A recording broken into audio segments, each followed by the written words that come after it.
We're flying to the Masai Mara. Our guides left the day before to drive there. We leave behind the dry, semi-arid scrublands of the north. We fly over the well-populated higher elevations of the Aberdares. Coming out onto the savanna, the ground below is noticeably greener. The great savanna of the Masai Mara and the Serengeti reach to the horizon.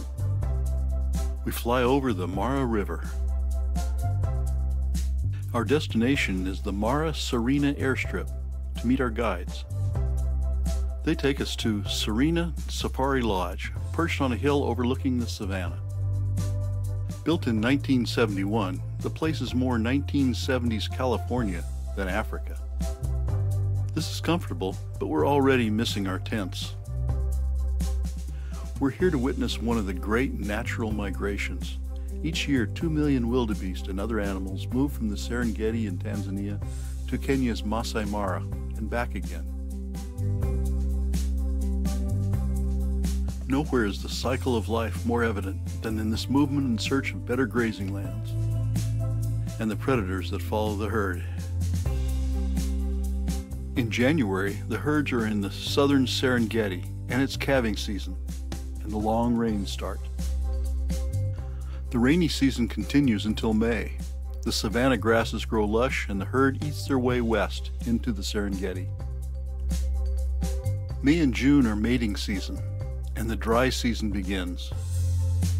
Starting in June, the herds move north into the Masai Mara in search of greener grazing.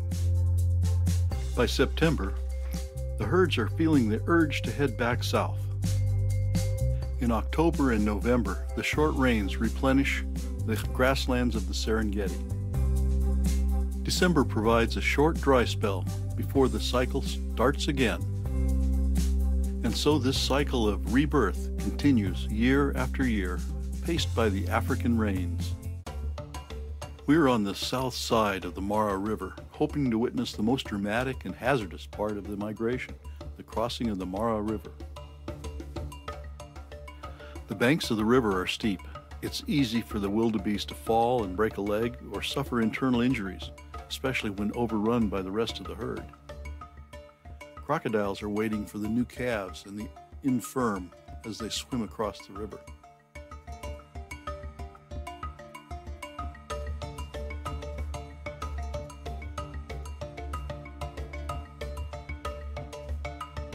The herd bunches up as they climb out of the water and struggle up the steep bank. Predators await those animals who made the crossing but were injured or exhausted in the process.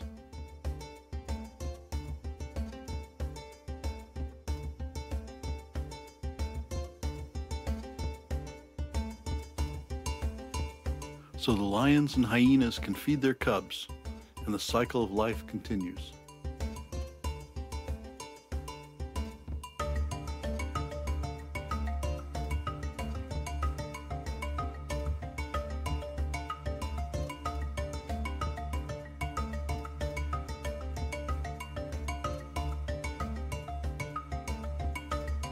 But nothing goes to waste here.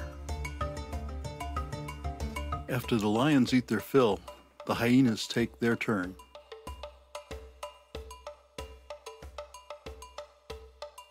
The jackals steal what they can,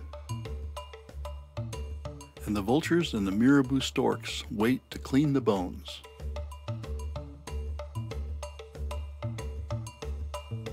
We had hoped to see several crossings with more animals, but the rains came.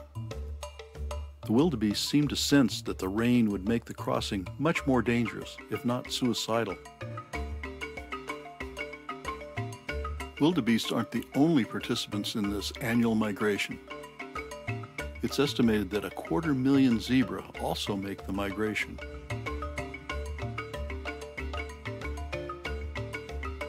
Also, 500,000 Thompson's and Grant's gazelle make the trek. And tens of thousands of topee and hartebeest also migrate. And with the antelope come the cheetah.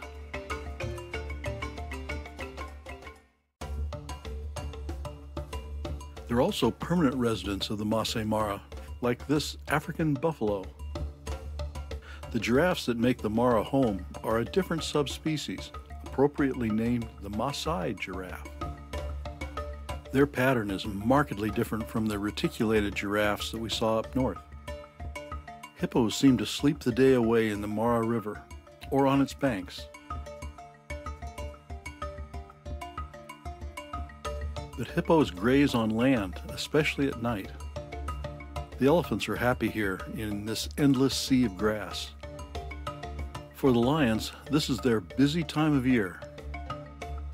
But even Dad has time for the little ones. There's plenty to eat for everyone. That won't always be the case. The cubs develop their taste for red meat. They have a chance to play and to explore their world. They practice their stalking skills on their mother. Since we aren't able to see more crossings, we can spend our time on finding birds and smaller creatures of the Mara. The warthog's wary. It's a favorite lion food. Snakes are hard to find in the grass. About the only ones you see are those crossing the road. The roads have gotten rutted and muddy from the rain. The birds have come out for a bath and to feast on the insects the rain has brought out. We spot some of the usual suspects.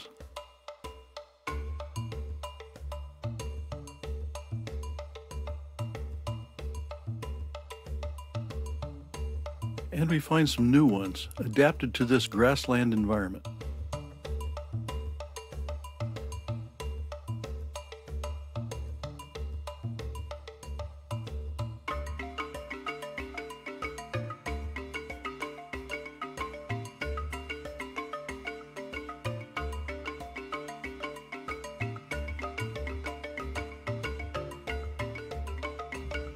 The Mara Savanna is home to the Masai ostrich.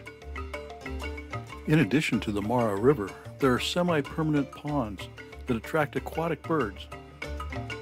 Here again, some are familiar from northern Kenya.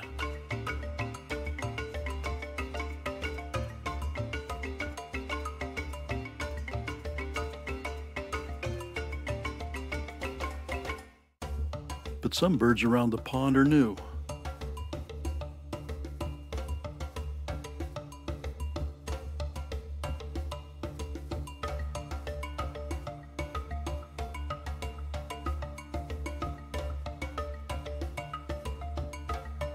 Our guide, Nick, found this unexpected pond dweller for us.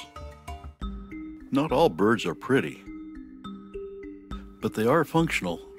The vulture's bald head and neck make it easy to keep clean when you're reaching into a carcass for that last juicy morsel.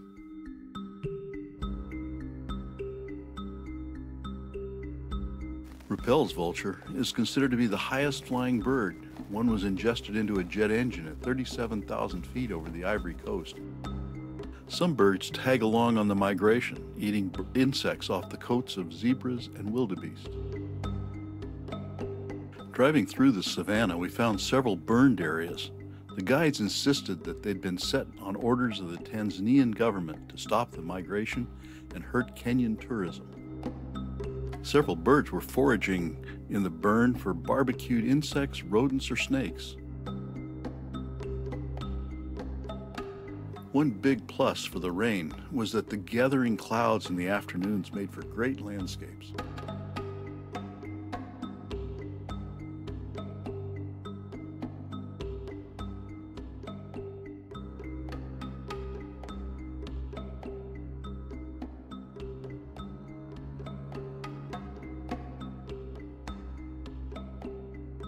And the sunrises following the rains were spectacular.